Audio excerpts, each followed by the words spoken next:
We put out 20 different features of a region. From access to capital, to access to knowledge, to the relationship with the colleges and universities, you name it.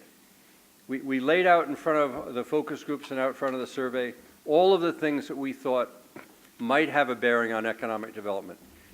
You know which one stood out so far above all of the rest as the primary impediment to economic development? Vision and leadership.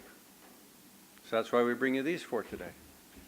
I think they have vision, even though one's corrected, as is mine. The rest, they're all wearing contacts, I can tell, right? But in any case, vision and leadership is a core feature that we need as individuals to have our own vision of what our own career is going to be and our own destinies, for that collective force called our business or our family, our community, our region. They're going to bring you the perspectives of really vision and leadership as it applies to their own businesses. So is the process, Brenda, I'm going to ask you a question. Is the process one of which they make presentations individually? I would love it if they could each stand up and give their Okay. 1-minute elevator. Okay, so that's, and then we can open it up to the floor. okay, so let's rotate it through that way. So rather than me, as I say, introducing you individually, I think it's more fun to meet you personally. So let's let you, starting from the gentleman on my left. Sure. You go first. Introduce your company, yourselves, a little bit of the color. Hi, everybody. My name is Charlie Brado. I'm one of the owners at Troubled Monk Brewery. Thanks, yeah. Beer's an easy one, right? Like, even if I speak a different language and you guys have no idea what I'm talking about, you're going to love the fact that it's beer. But it's also spirits, soon-to-be spirits, and soda. And I did bring some soda in the back, so please grab a can. On the way out or right now, we have root beer and ginger ale. So yeah, we started 2 years ago. The liquor laws had just changed. We applied to the AGLC. We got a license to brew beer in our garage. We thought, holy cow, this is crazy. Let's not do this. And then we slowed down and we actually developed a business plan to where the brewery is now in Concourse Business Park. We started making soda shortly after, and we're just now at the point where we have it all figured out that we're ready to kind of scale it up and to push it out into some stores. All natural, so actual herbs and ginger and sarsaparilla and star anise and cloves and cinnamon. So really cool, that part.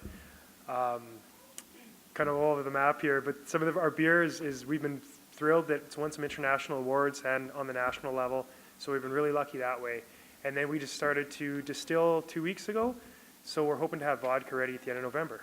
So stay tuned for that. Hey, Sheena.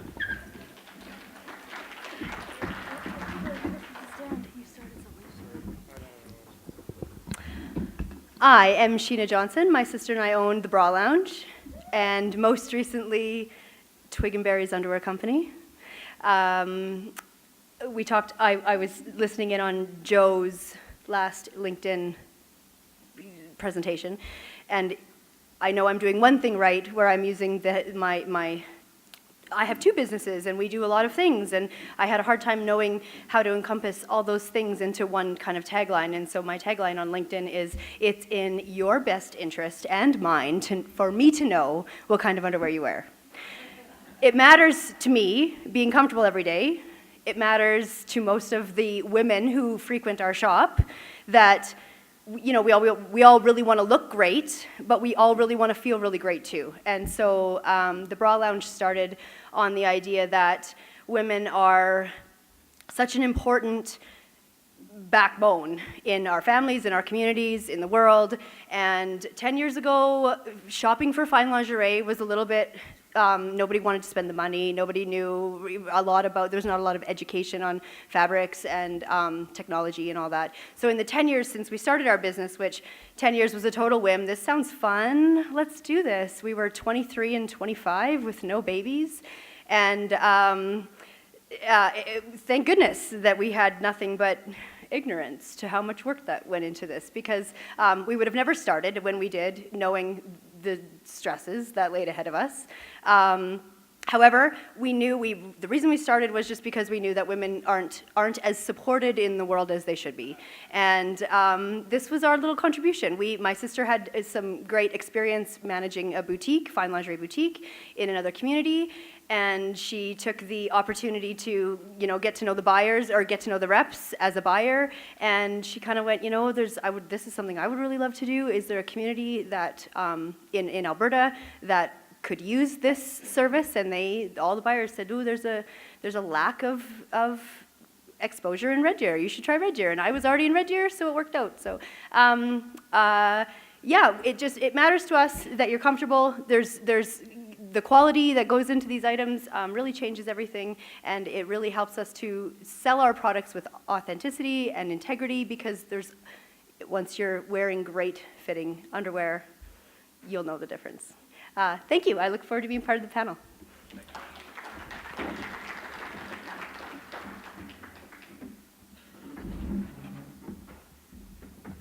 Hi, my name is Melanie Tuck, and I'm the owner of Collegiate Sports Medicine here in Red Deer, and started the business back in 2003 after having done a few years of research looking into how to open a sports medicine clinic, after having been a part of an amazing team of sports medicine professionals as a young person. Two things. One is being an athlete and being serviced by orthopedic surgeons and physiotherapists and trainers and coaches, and having people kind of rally around me as an athlete, and to see how amazing it is to have a communication system behind me to be able to get me into surgery or to get me better and get me back to sport. Got into hockey, working as a therapist in junior hockey. Finally ended up in the Western Hockey League with the Calgary Hitmen, and again, a really neat opportunity to incorporate a lot of different professionals into that team environment to help those athletes stay playing. And once I got out of it, it wasn't the thing for me. I didn't find travel was, being away from my family was really suited to my values, and moved to Red Deer and started working at the college, and was an athletic therapy instructor, kinesiology instructor, worked in anatomy with exercise physiology, and was a head therapist at Red Deer College for a long time. Anyhow, I just really loved the idea of continuing to work in a team environment and see people get better. But with the college position, being an instructor and therapist, the summers were off. So with eight months of work and 4 months of off time, it came really quickly to me that I needed to do something. And I wanted to bring athletic therapy and collaborative care services to Red Deer, not to the athletic population, but to have anybody really that wants a collaborative team approach to the rehab have access to it. So all of you in the room, I'm sure, have been frustrated at some point in your life where you're your own advocate and you're going through the system trying to find how to get better, and you're talking to the doctor and trying to tell them what you want. And so I think the thing that sets us apart is kind of that background piece of, we've got a team of people that are going to listen. Anyways, in 2003, after doing a master's degree at the U of A, waiting for a clinic basically to open on Red Deer campus, because I was working with Ron Woodward at the time. He was the president of RDC, and I was like, hey, I really want a clinic on campus where the community can come, not just the athletes, and so that I could work in the summer as well. Basically it was a long ways off, so I opened my own clinic downtown in 2003, so it's about 14 years ago, and we've never looked back. We basically stuck true to our model and our philosophy of client care and advocacy, to be able to listen and to help to get people better. Even if we can't be the people that get you better, for us it's about being able to make the phone call or to send you off to a different organization or a different practitioner to say, hey, this is what you need. And I think we do a really great job of it. We've had a little bit of a tough time in the past several years recruiting key players, people that have the same philosophy. So sometimes we go without practitioners, which is hard because then we have a wait list. But I think that as long as we continue to make sure we recruit people that have that philosophy, then anybody that steps through our doors will get that type of experience. So thank you.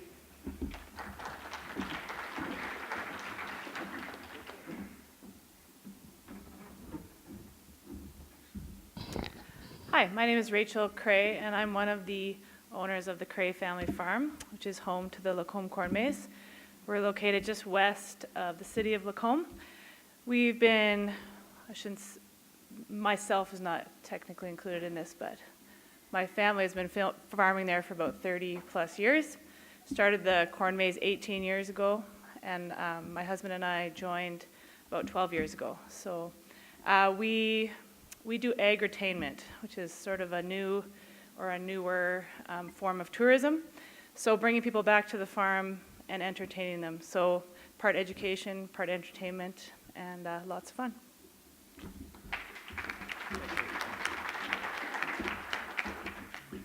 Thank you. Now comes the fun part. We don't have a capital to hand out for the winners, but we do have the opportunity for you to share some of your knowledge and some of your experience as entrepreneurs and as investors and in your business. So I'm going to be the moderator to ask you some questions. And the mic's live, I think. Do you want to double check? Hello? Yep, you got it. That was very good. So the first question is, how many years have you been operating, and do you consider yourself a small business startup? So we'll kick it off right here. Okay, we've been operating since June 2015 is when we opened our doors. I did probably a year and a half of solid research and work before that. And yeah, I still consider myself a small business, absolutely. Okay, Sheena? I consider us a small business for sure. I wouldn't necessarily consider the Bra Lounge a startup. However, I'm starting up again with our new endeavor going into men's. So you've pivoted. I've pivoted. That's what exactly. I think it's called when you're headed in a certain direction and something in the world catches your attention. That's right. It takes incredible courage to pivot. It's To terrifying. go from women to men, It's I mean, my terrifying. Oh, God. trust me. I haven't made the change. Yeah. Okay, next. I would consider ourselves small to mid-size, I suppose, and we are starting a little bit more of an expansion. And we started as a startup. I don't understand the question, maybe, but we're not starting up Are anymore. you still in a startup mode?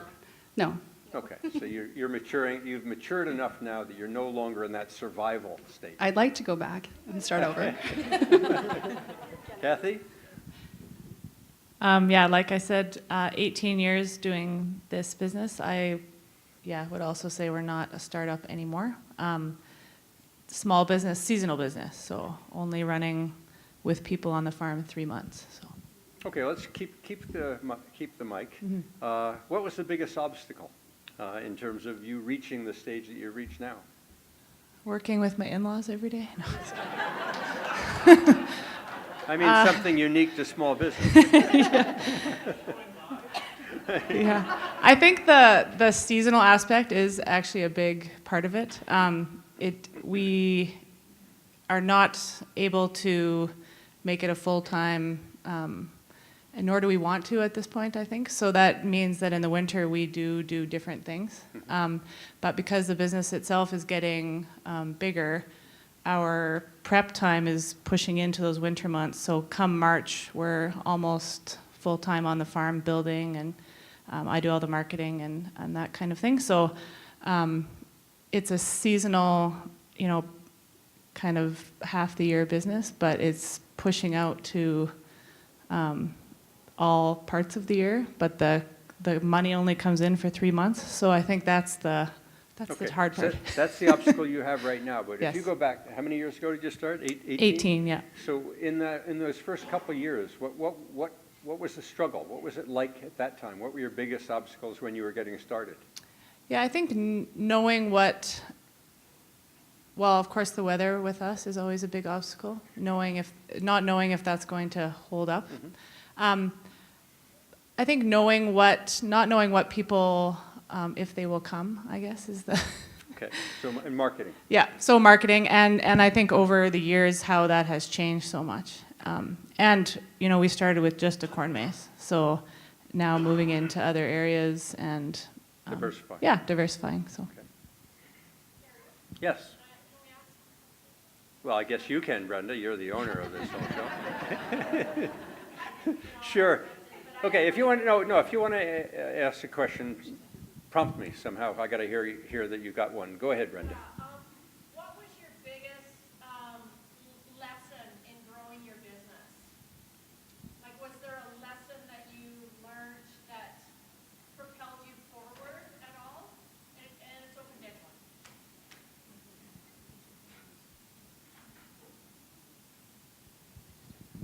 anyone. Great question.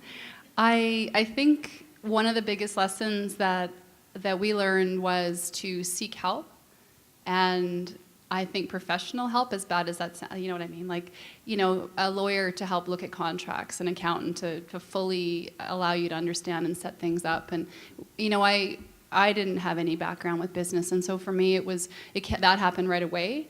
And people thought I was crazy. They're like, well, you can't afford that, like to spend this money on a consultant or to hire expertise to help with whatever. And really I think that was the biggest, to answer your question, just seek help, spend the money, invest it at the beginning, because the costs of making those mistakes later down the road are way, way, way worse. Okay, Sheena, take a shot at that. Either the obstacle or what was the biggest lessons learned? I have two to answer. Okay. Our biggest obstacle was having children in the middle of this. That's my biggest obstacle. There's no mat leave. My hubby is not at home, stay-at-home hubbying. So that was difficult. My in-laws don't live anywhere near us. My mom passed away when we were teenagers. My dad works. We didn't have that someone to go home to, that person who, I'm dying for 5 minutes alone, can you take my kids? We don't have any of that. So that was really, I didn't expect that to be as difficult as it was. Your first baby is born and you're like, hold on, I have this business, how am I gonna do this? I was doing payroll 3 days after. There's so many things, and I know so many women entrepreneurs go through all of that. My biggest obstacle was putting pressure on the people around me I really need help. Like, I'm not joking. I'm not trying to go to the bar. I want to sleep tonight. That's all I need tonight is sleep. So that was hard, and we navigated that. Cortney and I are best friends, and she's my everything, and I don't know what I would do. Cortney's my sister. I don't know what I would do without her. She often, if I was working, she had all the kids. If she was working, I had all the kids. It was never the last time we were both doing this. I had the kids, she was at work because we were short-staffed. Her child, I'll point out, painted all over my basement in a matter of 4 seconds, and I'm upstairs trying to work. And so that's been an interesting, I feel like now that our kids are a little bit older, that it's easier, and I've learned a lot of lessons, and I know how to ask for help now. Sorry, Brenda, what was yours? No, you got it. Am I all there? Seeking help and having the courage and the capacity to reach out Yeah. when you're feeling alone and depressed and there's no support around you. You weren't And wine. afraid to reach out. Sometimes wine is your support. Or Charlie's beer. Yeah, I was going to say beer. Well, WHYNE. That's it. Yeah, that's right. Okay. Okay, obstacle here, I guess. We've kind of had a constant state of change in the last 2 years, whether that's with the AGLC changing laws or just dealing with the city from the very beginning, because what we were trying to propose was new, to adding on soda and spirits, to having 12, 13 employees now, and significantly increasing production and things like that. So that's been a huge obstacle. I mean, those are all positive things, but at the same time, it's a huge challenge to constantly have to modify and change your game plan. And it's one thing for me to deal with it because, I ask for it, but you're imposing all this on your employees and your staff and your team, which they may or may not like the uncertainty and that kind of chaos. Which leads me into the next kind of thing, the lessons learned is, it's funny, like, I was never a team guy in school. I always figured it just easier to do it myself, and that's how I did a lot of, group projects. But this experience has taught me the value of a team and how huge it is to have great people. And I'm becoming a very firm believer in, if you're not great at something, hire someone else to do that, and then you can focus on what you're great at. And you hear that all the time, but it's hard to do. But it's really powerful. So I'm still learning and figuring that out, but I'm excited about going with that forward to see kind of what we can accomplish as a team. One of the consistent features of small business is dynamism, is it's always changing. If you want a status quo, then stand on an assembly line. if you want adventure, and maybe you don't know what you're getting into when you start. So I'm going to ask you, are you growth-minded? Because to be growth-minded is different than to run a status quo operation. Do you view yourself, and I'm going to ask each of you this question, do you view yourself as being satisfied with status quo, or are you growth-minded? Yeah, I mean, I'm clearly growth-minded. When you look at the beer alone, we used to brew once a week, and now we're brewing twice a day in a lot of times, in busy times. So we've really pushed the beer production. Doing the soda is very unique because there's not a lot of places that make craft soda from real ingredients, so that's very much growth-minded. And then with the spirits, it's another kind of area. So I'm kind of a growth junkie, maybe. But, you know, I'm learning, too, the hard way that you can't just grow all the time. Sometimes you have to stop and take a breath and improve operations as well. Sheena? Yeah, I'd say that moving from the interesting parallels of helping women find the undergarments they need into now men. Men didn't, we used to say 10 years ago, you didn't know you had a bra problem until you've tried a really great bra. And that's the truth. Women deal with the struggles they have until they find something better. And they're like, oh, I had no idea it could be this great. And now men are like, oh, my wife just buys my underwear. And we're really trying to show them that it really matters. It became clear to me with my husband. I'm like, no, we have this great line at the store. You should try it. And he was that guy. No, I'm not worried about it. I'm not worried about it. Until he tried them on, and he's like, I need every pair. I can't. And now all of a sudden he's like, at work, that was debilitating, and now I'm not struggling with that problem. And we all know what that problem is.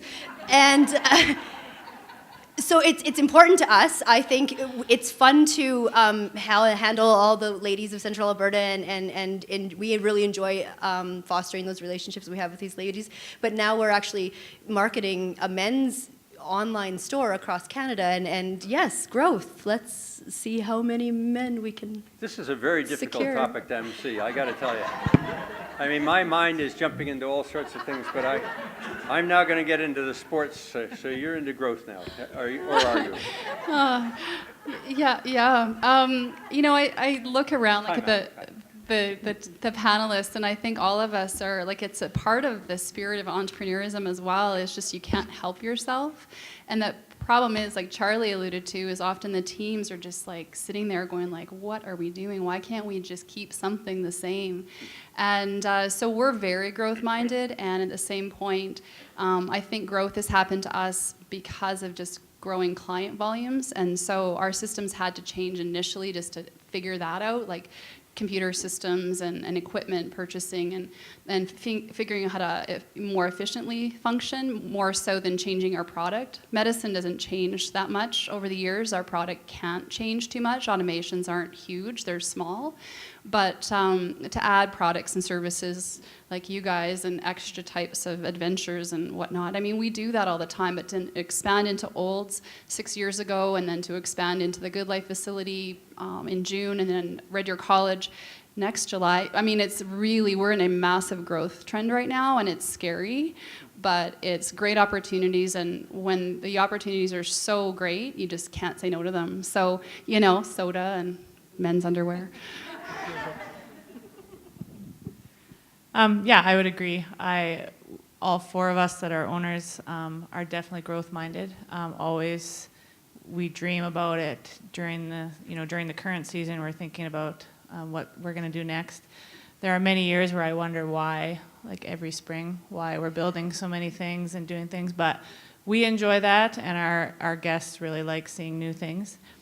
But I will say too that there have been years when we were either moving or had a child right at opening time and that kind of thing, and we had to actually decide not to do something, and we were worried that maybe that would be, maybe our guests wouldn't like the fact that there was nothing new, or it didn't change and all we did was paint. But I think that they knew that we cared for them and for the farm, and that's part of a growth cycle too, that there are those times where we have to level out a little bit. So yeah, so growth, but we try to be careful with ourselves too.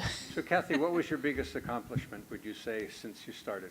What one thing stands out that you would share to say Rachel? that was really a big achievement?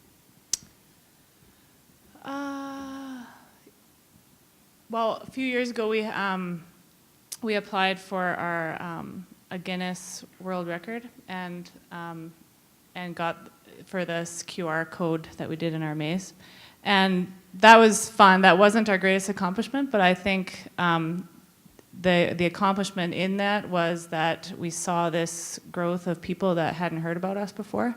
So for us, that was a leap ahead, and having just to deal with all the people that hadn't heard about us, and just a lot of growth came from that, including that was also a tipping point with just websites and social and all that stuff, realizing we weren't quite prepared for that and what we were prepared for. So I think just that tipping point because of that. Greatest accomplishment. It's a hard question to answer. I mean, as a therapist, you always look at your clients and getting them better as the sole purpose for being. And I always look at that as really just the answer to this question. I just, to see somebody come in that's been in pain for years and years, and I mean, right, it almost brings tears to my eyes. It's just to have them leave and be better, like to have no headache anymore, or to get better and get back to work. It's surprising how long often people go without proper care, and anyways, that really is. And then the second piece of that would be my staff team. I see people come and work for us as a kinesiologist or reception in different roles, and then they go on and, are inspired to do more, go to school, and to see them off and, having achievements of their own is pretty rewarding too. Okay, Sheena? I feel like in 10 years, a lot's gone on for us. We've grown a lot. I was, like I said, 25 when we started. My perception of the world was very different than the way it is now. And I think I think Cortney and my greatest achievement together is making underwear problems less weird for women to talk about, women specifically to talk about.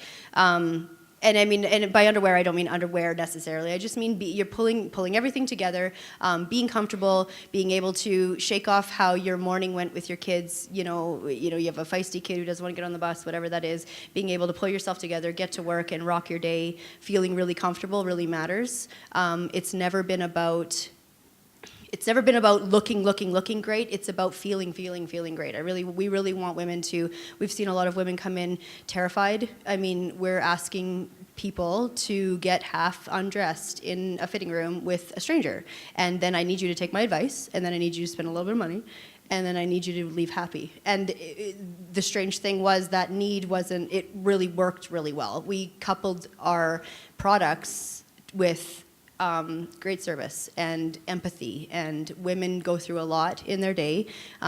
We've seen women come from abuse. This is my first time buying a bra after my divorce, after an affair, after all of this weird stuff comes out in the fitting room, and that's a big part of our training. Is it really matters this woman's going through what she's going through, and it's your job to make this okay for her and help her get through it and move on, and then really love how she feels in the products you sold her.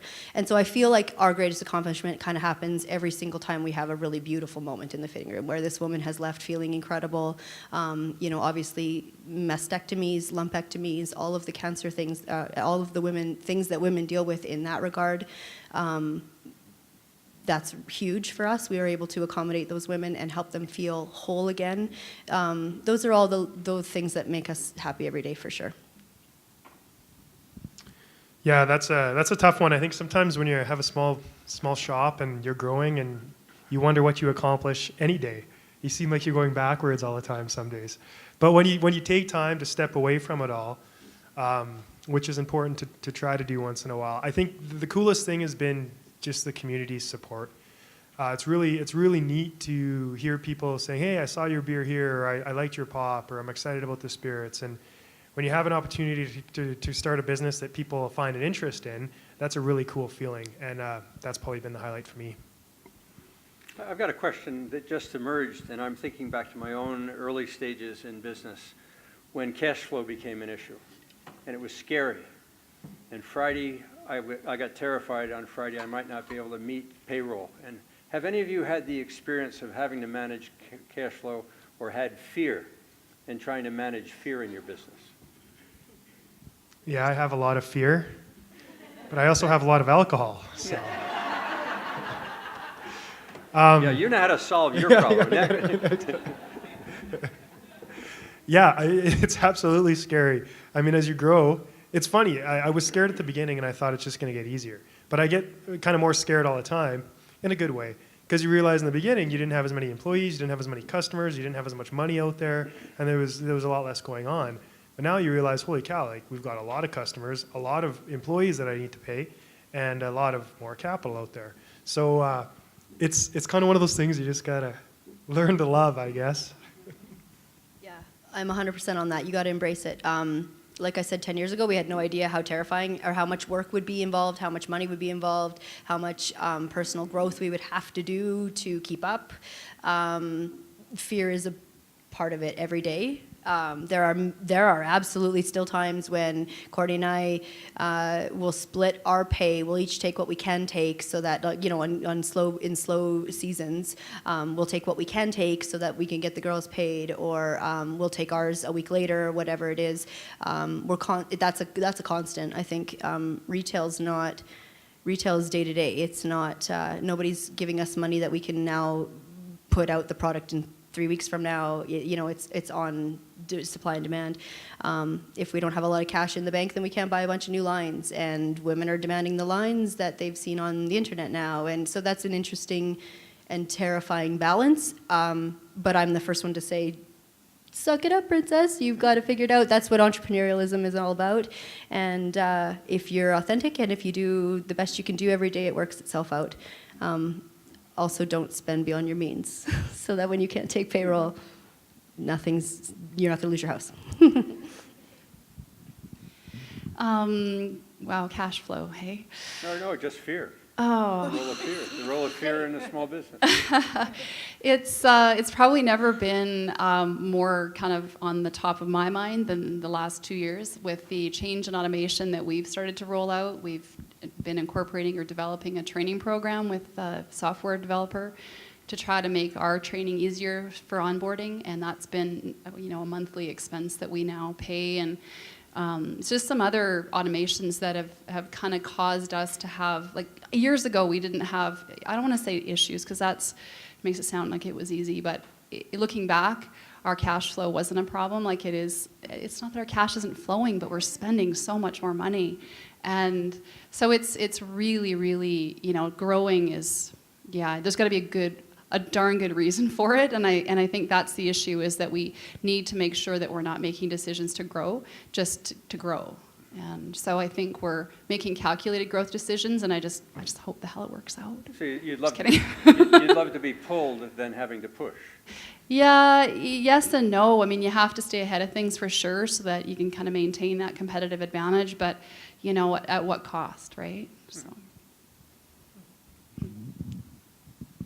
In our business, in farming, there's a lot of fear that goes in. Is the seed even going to come up? What's the weather going to do? Last year we ended in 4 weeks of snow with, 20 people. Like it was. But two things. I have a very positive husband.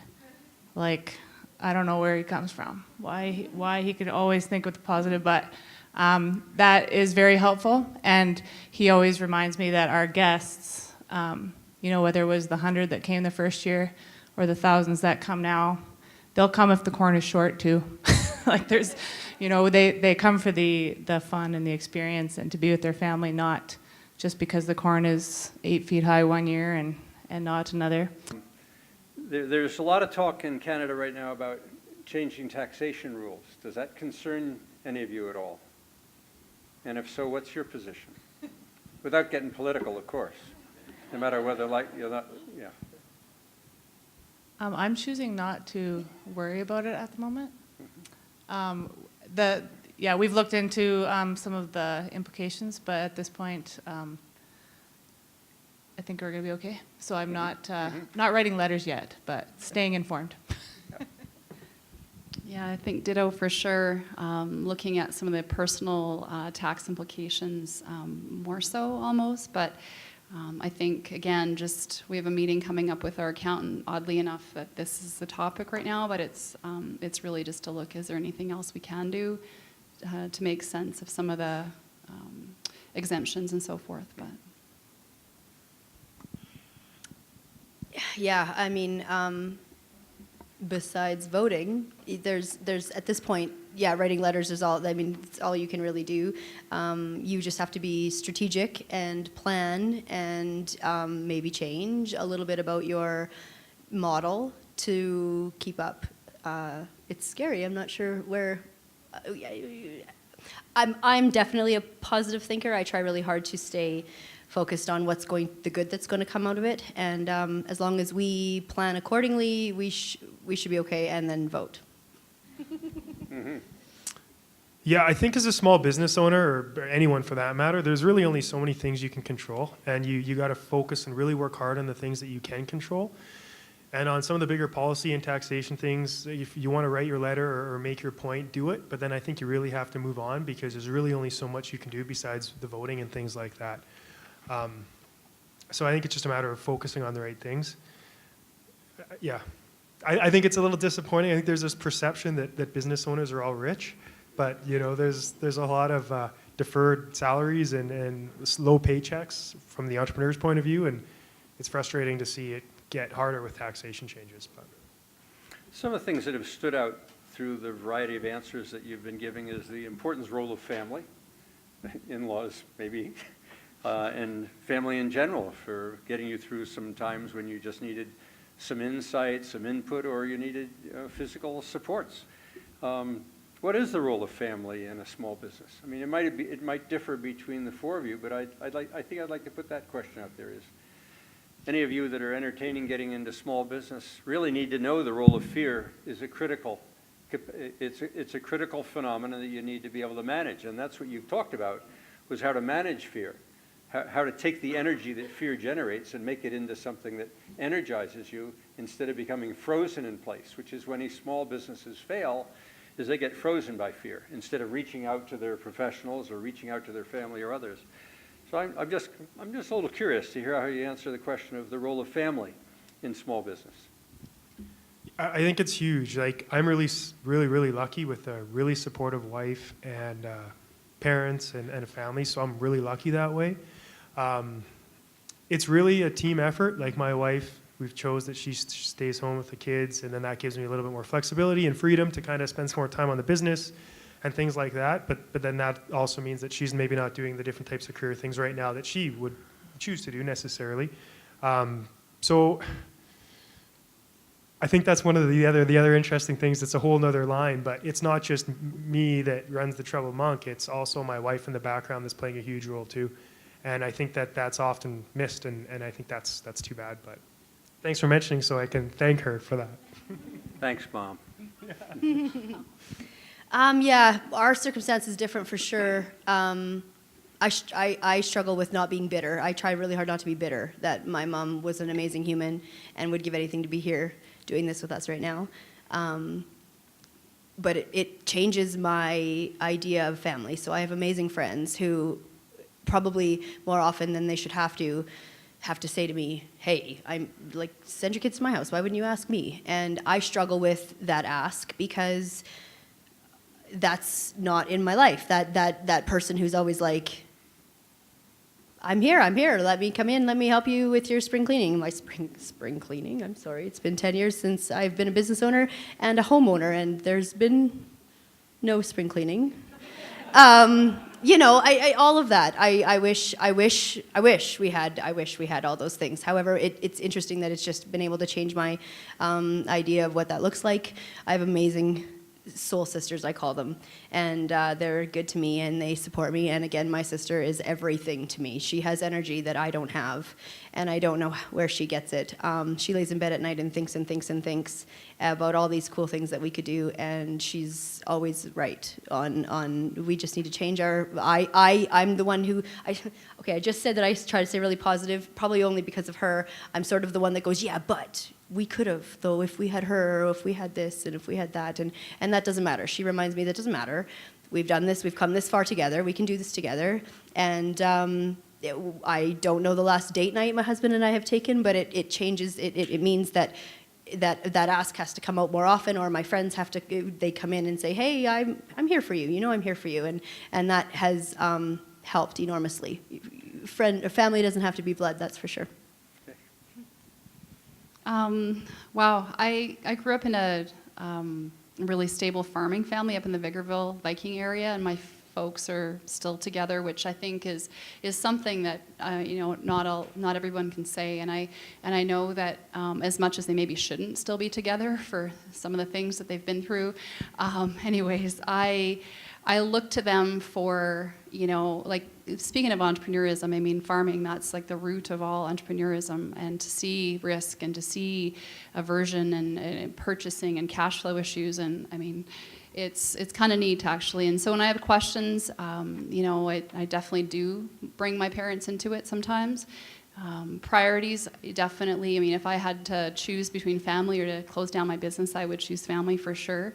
Unfortunately, the business would not be the top of the list as much as we spend all of our days and time there. But if I have an opportunity to get away or to go home for supper or different things like that, it didn't always happen in the early days where I could always do that, but it was always the, hey, if push come to shove.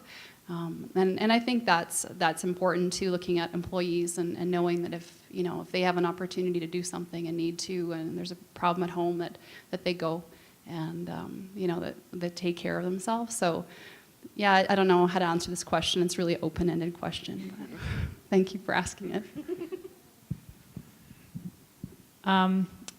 Yeah, by nature of the name of our farm, that is what we do. That's why we do what we do. The business began as Lacombe Corn Maze, and when my husband and I joined his parents, that was our biggest thing. We've got to change the name because we're not a corn maze. We're a family farm. And I think we are very thankful for I joked about my in-laws, but we honestly don't even argue really. So everybody has their own role on the farm at the moment, but we can really work together. The kids spend every day with their grandma, like doing their homework so it's very integrated that way. But also we treat our employees like they are our family as well, and they have said that to us, and they come back every year too. We hire about 25 teenagers. Those are our only employees. So we treat them as well as we can, and they treat us the same way back. And then on another level, we are part of an organization of 250 corn mazes across North America. So that is our corn maze family, we call them.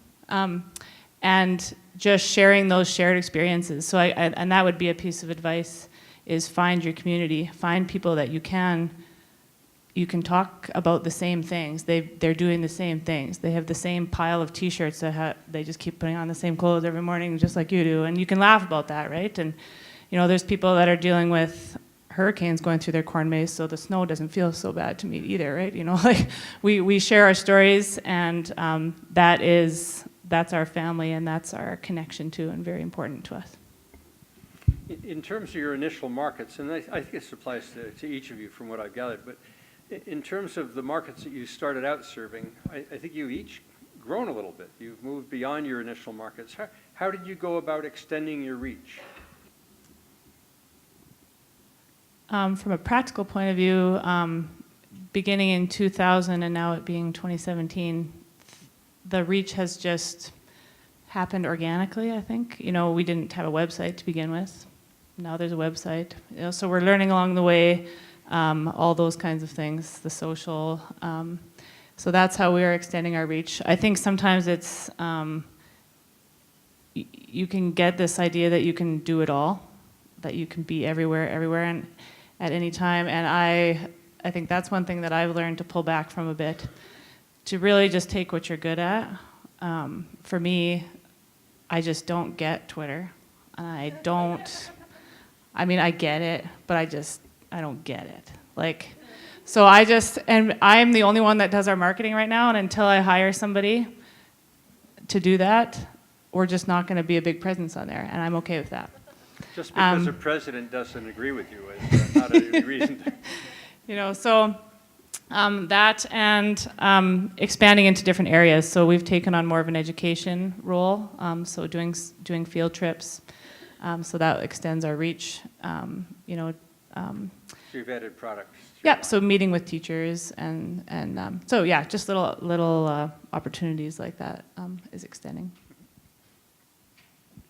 I think similarly, we do have an organic growth that happens. People go and, or they come to see us from Leduc or somewhere not quite within our geographical region.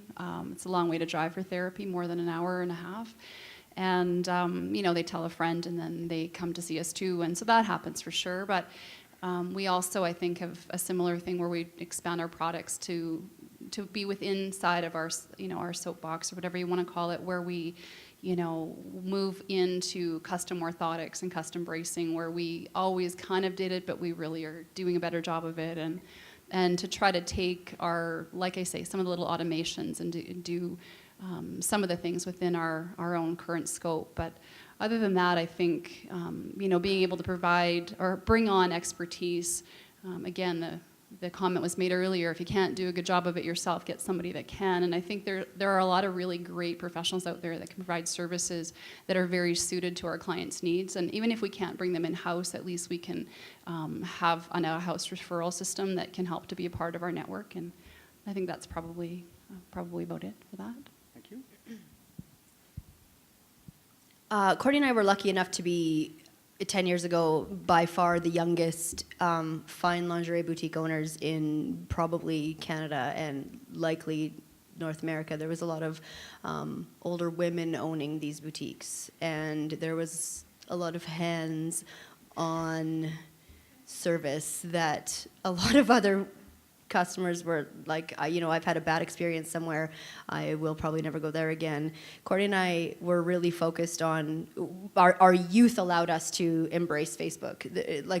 I've seen some boutique owners, boutiques just coming onto Facebook lately, and they have their 145 followers or whatever, and their posts are very generic, and we kind of grew up in that, luckily for us. So I enjoy being, we started the store being very focused on appropriateness, and we really wanted to make sure we were a really inviting and comfortable place for people to shop based on our very intimate kind of industry. And then it was about a year 8 or 9 where we were like, okay, now it's time to have a little bit of fun with this. And I don't think we're going to past that line of sleaze. We don't want to go there, but we want to be able to be witty and fun and have a lot of fun with this. And so that's been a huge part for us. We've grown, we have a great Canadian or Alberta following, not to mention all of Western Canada. We have a huge following. We send stuff, we do virtual fittings. So we do fittings to women in BC, Saskatchewan. I have a girlfriend who lived here and has since moved back to New Brunswick, but every time her mother and her mother-in-law would visit from New Brunswick, they would shop with us. So now that they're all back home, they think that the only place to buy bras is Alberta. So, and I'm totally fine with that. So, I mean, we're really lucky to kind of be forward in our little niche industry. We're very forward thinking. And I totally get the Twitter, and I totally enjoy all of that stuff, and I get to have a lot of fun with that. So, and again, edgy. You get to have a little bit of fun and kind of hit them with a point where we all know you have this problem, but appropriately. And then they come in, and now they kind of feel like they can ask questions online on more of a public platform because of the way we market the business. And it's not weird and it's not inappropriate, but it's relevant. And I feel good about the way we've kind of figured that space out for ourselves. And now we have a lot of fun with it. Okay, so growth, yeah, in the beginning, we started just selling beer in the tap room. And then we kind of started selling outside to local bars and restaurants. And now we sell it throughout Alberta to different anyone who has a liquor license can buy our product, and that's really cool to see it kind of spread out so far. And in the beginning, I think it was just kind of that organic word of mouth. We won the World Beer Cup Award for our brown ale, second best brown ale in the world, which was really cool. Got lots of great attention, publicity, utilized social media streams, hired a sales guy, all those kind of traditional things. But as we're evolving in our business, I think we're realizing that given beer is so competitive and beer is such an interesting space, we're trying to really focus on more of the building a tribe mentality. And it's kind of hard to explain, but at the end of the day, we don't really sell beverages. We create experiences and give people opportunities to share stories. And if we can kind of provide our marketing around that and the one with the experiences and the stories, something a little deeper than just a beverage, I think that's where a lot of the growth will continue to come from. I'm going to take the mic away. This is fascinating. I mean, you just landed on something that I was going to echo that I've picked up from each of you. Each of you are living an experience. This is your life. It may not be the only thing defining your life, but the way you've presented with the passion and with the insights, you have absorbed something, and it's helped define you and given you a journey that has made your life meaningful, as you have made life more meaningful to others. It's fascinating to watch that. You're not afraid to talk about emotions, both in your business and yourselves, and I think that's revealing about your own character, where business has once again helped you express who you are, and through that business, it's enriched your own lives as you try to enrich and share with others. I feel that. I mean, you've shared that with me, and I think with all of the room as well. So let's give them a hand.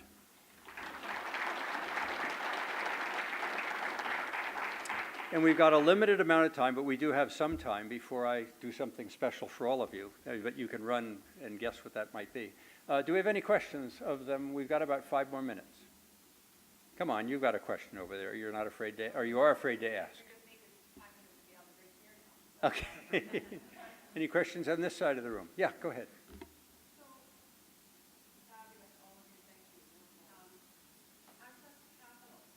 Yeah.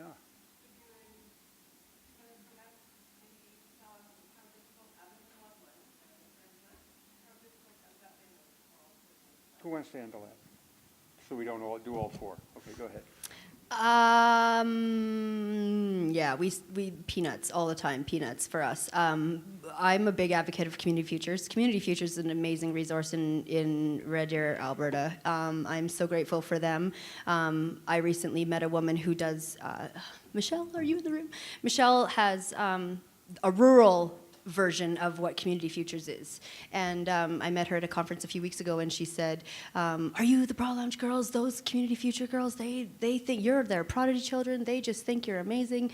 And I laughed and went, oh, they tell us that all the time, but I didn't realize that, because not a lot of people actually do what they're meant to do with this funding. Like, here's your funding, here's your payments, now do something with this, do something really great with this. And we've worked with them, I think 3 times, and the last 2 times they've come to us saying, hey, just so you know, and it kind of went, oh, really? Yeah, let's make that work then.